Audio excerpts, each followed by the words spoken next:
Welcome to Do This, Not That, the podcast for marketers.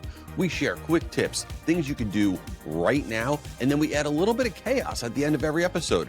We also keep it short, like this intro. Let's check it out.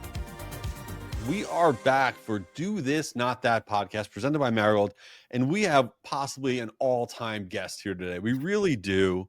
A legendary guy, a good friend. Jeremy Byars is here. Who's Jeremy? I'm going to tell you who Jeremy is. Besides from the fact that he's the Chief Communications Officer at United Systems and Software, which, by the way, is this end-to-end technology, utility company, software solution. They work with over 1,500 customers in over 22 states. What he does, okay, for this company is he's responsible basically a lot. Okay, the company messaging and content, collateral, all the HubSpot stuff, managing marketing, sales. He does a lot, but he's here for two reasons. One, he is you in that the guy has more on his plate than a human being can possibly handle, and he handles it. And we want to talk about how he does that. But the other thing that he has done, which I learn from every single day, is he leans in to communities that he participates in.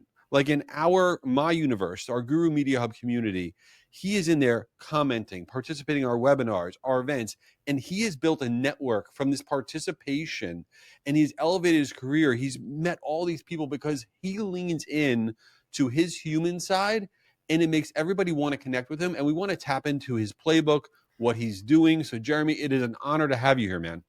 What is up, man? Hey, where was the theme music? I didn't hear any theme music. We layer that in afterwards and get all excited. Very fancy around here. Can we start over? Yeah. You're crushing it already. So, by the way, since everyone's hearing your voice, I'm like, wait a minute, where's this dude from? Oh, here it comes. So, are you right now in the woods? Like, where are you at? I'm not far from it. I'm originally from a tiny town. Like I think my graduating class was 50, maybe, in Western Tennessee. And my wife and I moved up here to Murray, Kentucky. We've been here ever since. So I'm kind of, I guess, more a Kentuckian than I am a Tennessean now. And of course, most people will be like, what's the difference? And yes, exactly. You didn't marry like your cousin though, or anything like that, right? No, but I think that's still legal in Kentucky. I think Connecticut just passed the law, but we grew up maybe 10 minutes apart, didn't know each other until we were 17 she was 17, and we've been together ever since. So, I'm mid 40s now. So you can imagine how long this journey has been. Dude, I have a question though. In high school or whatever, if your graduating class like 50 people, so let's call it 25 guys, 25 girls, whatever. And so, like, did you just burn through like any available options within like the first? Like, what do you do with that? Like, who you taking to prom? You have no choice. Like what happens in a situation like that? Man, I was a jock, but I was also kind of a nerdy jock. So, you just take what you can get. I don't know what to say. I mean, yeah, I don't even remember that part of my life. So, and you're going to try to get me in trouble with my wife here. No, I'm not doing that. Yeah, by the way, I love you forever ago. You call yourself a jock. Of course you made the sports teams, because who else would be on the team? You accomplished nothing. That's true. Right. Yeah. Let's talk before we get into community and all this stuff. I want to understand something, because every time I check you out, you're doing a lot of stuff and you don't really complain about it, whatever. How do you handle having 45 different hats? Do you just go into the day saying, I got this, no problem? I think you have to in some ways. You have to approach every situation uniquely, I think, but at the same time, you're there to do a job. And you're there to provide, in my opinion, you're there to provide something positive to the company, whether that could be internally or externally. And yet it just seems like every stop that I've been at, I do wear a lot of hats, but at the same time, I never, up until probably recently, I've never really turned them down.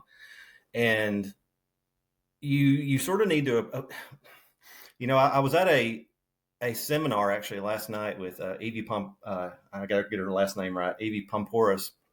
And she mentioned cognitive load. And I'm sort of at a point in my life where I am thinking a lot more about how much more can I take on? How much more should I take on? And I'm at that point where, my cognitive load is it's a lot. And at the same time, though, there's that constant pull of, is it still the best thing for the company or for the whatever that I'm the one leading this charge or doing this? And the struggle for me, and I think for probably a lot of people that are in similar roles, is it's very difficult to let go of that. And you want to be all things to all people, even though you might be saying externally you can't be all things to all people. But, maybe call it ego, call it pride, whatever it might be. It's very, very difficult to give that up. And thankfully, like I said, I'm at a point in my life personally and age where, your body starts to tell you, you're not invincible. You can't be all things to all people. And you know what? It's freeing to have the feeling or have the realization that there's always someone out there that's smarter, faster, cheaper. That's a huge one right now. And there's always someone out there who, let's just face it, probably has a little more drive than you. And that doesn't make you less than. That's just the way of the world. And if you're training your staff properly, the people that are under you, hopefully someone in your orbit is that person, because otherwise you're not doing your job right as a leader either. And that I've had to realize that there's definitely smarter, faster, better people out there, and I just need to dig my heels in and do what I can do with the space that I'm given, and the time that I'm given. Yeah, and I love that. I think getting real with yourself is super important. Knowing what you're good at, doubling down on what you're good at, and then finding out the people around you that can do the stuff that maybe you're not the best at. And also just the other thing that I'm always focused on is what is taking up a lot of my time that's garbage, right? Sometimes like the 80-20 rule, 80% of my time is spent on stuff that's actually useless. So kind of auditing that I think is a big deal. But I want to pivot this thing. The other big thing about Jeremy, first of all, he's probably one of the funniest dudes I've ever come across. I mean, we're going to put his LinkedIn in the show notes. You got to follow it. I mean, legit, out of control, funny, random dude of all time. But one of the things that you've done, the way that we got to know each other, the way that you got onto this podcast, for example, is because you started commenting on posts that I put out there. And then with the events that my company put on, you would show up in the chat and you would then network with the people that spoke at our events or attended our events, whatever. And you became a huge part of our community and everything that we're doing. And I think it's a playbook that a lot of people can lean into to really change their career. Were you intentional about this? Like, why did you all of a sudden be like, I'm going to be Jeremy and I'm going to put Jeremy front and center?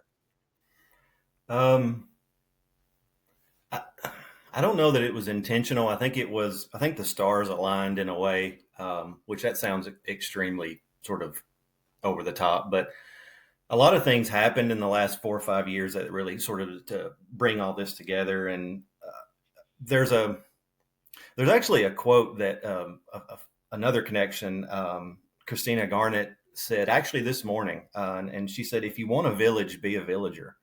And that one just floored me at 7:30 or whatever this morning, because that's really, I think, what I'm trying to do on LinkedIn and in these events that like you're talking about, and even in my work, my actual work life, where it's not about being, as I said, greater than anybody else or being better than anybody else. It's about, being a part of that community. And the more digitized we all become, whether we want to or not, the less that community feeling exists.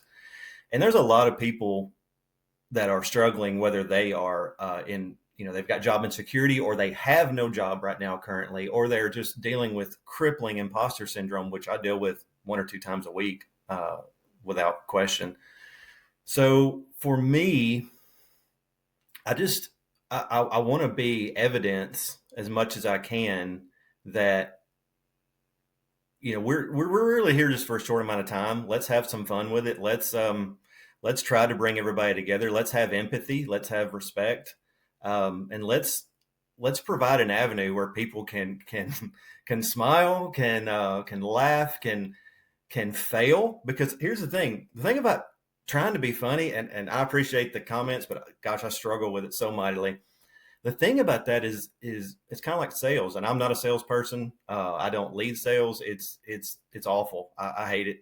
But the thing about comedy is you fail so many more times than you succeed, and I'm terrible more times than I'm really good, and it's kind of like I'll give you a good analogy. So you had a spam eating contest. Was that last year at Guru? Yeah, that was last year. So have you tried the Korean barbecue spam? Oh my gosh, it's Well, so you're good. like from Western Kentucky. I feel like that's what you guys eat like every What Tuesday. Korean barbecue? I mean, I don't know what the hell goes on no with you and spam. I feel like it's mutton. your best Now, friend. if they had mutton flavored spam, I Mutton. would be all, mutton. Yeah, try it. We'll offline about mutton later. I'm having mutton tomorrow actually. But anyway, yeah, what was I saying? Oh yeah, spam. So it's like spam. Spam's got a Yes. lot of varieties, right? Some of them are total trash. Yes. The original is fine. Turkey's fine. Korean barbecue, highly recommended, as I said. But like brands, I mean, what we don't see a lot of times with brands, even as hyper aware as we all are of everyone's mistakes and failures, Cracker Barrel, comes to mind. Which don't get me started on that. I mean, I hold Cracker Barrel dearly. I will fight somebody about that situation. But anyway, what we still don't see all the things that don't make it to the decision board. What we see are the failures that get past the finish line. But what about all the things that fail before you even get there? And I think for a lot of folks, particularly on LinkedIn and Guru Conference and Delivered and all of the things that I participate in with you and your team, there's a lot of people out there that, because they have so many failures, and I'm air quoting for the folks that are just listening, because they have so many failures before you even get to that visible thing, right? The thing that the world has to see, or that at least your decision makers in your company has to see. I want them to understand that's totally normal and that's totally fine. I mean, I've got a blog post that I'm pushing out, I guess today at some point, and 2 or 3 times, I mean, I've just rewritten and it should be table stakes for me. The content is so like basic for utilities in this case. And, even for somebody like me that's been doing this for 15, 20 years, writing and storytelling and whatever, it's constant. And so this, I feel like this gives us a great opportunity, people that of your stature and people on the other end of the spectrum like me that don't have that type of stature, to really bridge that gap with folks and say, hey, we're 100% all in this together. Every single one of us, whether you've been doing this for 30 years, whether you're making X number of dollars or you're not making anything because you've been laid off, we're all in this together. And I don't know if that rambling answer answers your question. I'm still thinking about the mutton spam that doesn't exist, but Well, I'll tell you, it does. It means a lot, and we're all on the same level. I think anybody that thinks that they're doing better or this, that, whatever, they're clowns, and I don't even want to know from them. And I learn from you every day because you are very real. You are willing to be yourself and show up as yourself. And I will tell you, every single day, I struggle with trying to be me. I also struggle. I mean, I've been in my agency business for 27 years. And I will tell you, every single week, I feel imposter syndrome, that I suck at my job, that this is the end. I don't know what I'm doing. And for anybody out there that thinks that somebody that you think is doing so great and all this stuff, that they're not, whatever, I freak out every day. Ask my wife every single day. I'm the most annoying person on earth. So you being so willing to kind of just be out there and be yourself, other than the fact you have some weird things that you're into. So let's get into judging you for a minute. no, real quick before you Yeah. start to hammer me, it's also not a aha moment either. I don't believe that if people are looking for this aha moment where it's like they're suddenly no longer dealing with this negative thought or this weight on their shoulders or whatever the case may be, I don't think that exists. Like for me personally, I had a series of failures and trials that sort of got me this. I mean, when I was a VP at before that, I was a VP at a book company that we had some malfeasance at the upper echelons, and the whole thing went to crap. I mean, we had to lay off 100 and something people. Personally, I had to sit in that room and tell each of them, hey, it's not your fault. We've had some weird stuff happen at the top, and there's things missing that shouldn't be there, and blah, blah, blah. You can look it up. It's going to be on TV at some point. And then shortly thereafter, that a few years later, I took a job outside of my comfort zone, and I didn't do fantastic at it. And it was the first time really that I, started to really question my decisions about my career, because I started out wanting to be a teacher, and I did teach for about 3 years, and it didn't pay enough. I'm just being honest with you. It didn't pay anything. And that's terrible. But then when my wife got sick a few years back, and it's perfectly healthy now as far as we know, but when she got leukemia suddenly, it was like, then suddenly that was like the final thing. There was a series of things that were just chipping away at that ego a little bit, chipping away at that feeling of, am I doing enough? Am I enough? Really, yeah. Am I enough? Period. Yeah. And then when I had to be a caretaker, and when I saw her be such a freaking fighter, like in a way that I could never be, and then to see us both sort of grow in that, and then it was suddenly that moment where it was like, you know what, all that noise that I have in my head, all of that sort of self pity in some ways, like I'm not good enough, all that just distortion going in my brain on a regular basis about I'm not making enough as this person, or hey, this person just got promoted, I can do their job 30 times over, and all this negative stuff that, truthfully told, was in my brain. All this is just in some cases is this hatefulness that I was thinking.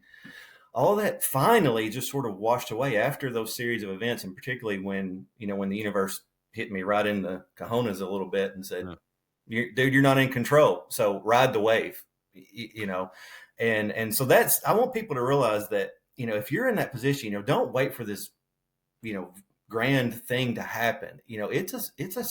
It's a stair step. Yeah, you'll get there. You'll definitely get there. I love that. I mean, just waking up every morning coming from a place of gratitude for the stuff that is going well in your life. That's the way to start your day. It's hard 100%. For me now to rip on you after you just sharing all that, but I'm going to power through. I'm going to see if I can do it. Good. Okay. So before we got recording here, Jeremy kind of scanned in his house, and he showed me this other room because he's at home right now. And he showed me this room that's filled with easily, I don't know, 500 different Superman type of like nostalgia collectible items. Hey, by the way, have you seen the movie? Have you seen? No, I haven't seen the new movie, and I'll tell you why. It looks horrible, and also Superman is the worst superhero of all time. And I really think that it's extremely weird, the level of Superman items that you own. What is your actual problem? So I'm going to turn. So I know you're waiting for me to do some bits and be jokey, but I'm going to turn it on its head.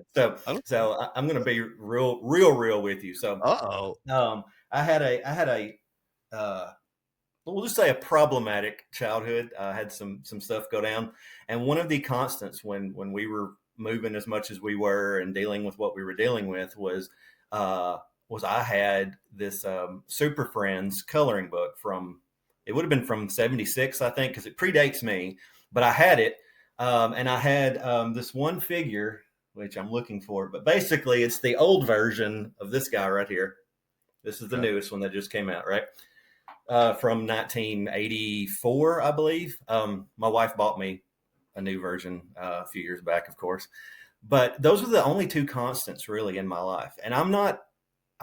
that's not really much of an exaggeration. Besides my grandparents, those were the only two constants, was that freaking chewed up coloring book and that tiny little toy. So Superman's always been this sort of this anchor for me. And despite what you say about the movie is all about hope and about positivity and about empathy. And that's really the point in my life that I'm at. So if I can sort of lean into that and be a nerd dork doofus, as you say, and really just kind of have that moment where It doesn't. Oh, It doesn't okay. matter. All right. Now, before we run out of time, I need to know this because now I will this is the only clip we're going to use from this episode. I promise you. What is non-Superman movies? Okay. Oh, And here we go. no movie that a Superman character was in. What are your top 5 superhero movies? Oh, I thought you were going to go non-superhero because I've got a solid non-superhero. No, I want to know your superhero ones. Oh, Man, you want to go makes me hate it. non-superhero? Fine. Hit me with your Well, non-superhero. They're Well, gonna be number terrible. one is both. It's The Dark Knight. It's an amazing film. That's an amazing And it's a film. It's actually a film. I agree. And then number 2 is Inception. On a Christopher Nolan kick. Inception Okay. is amazing.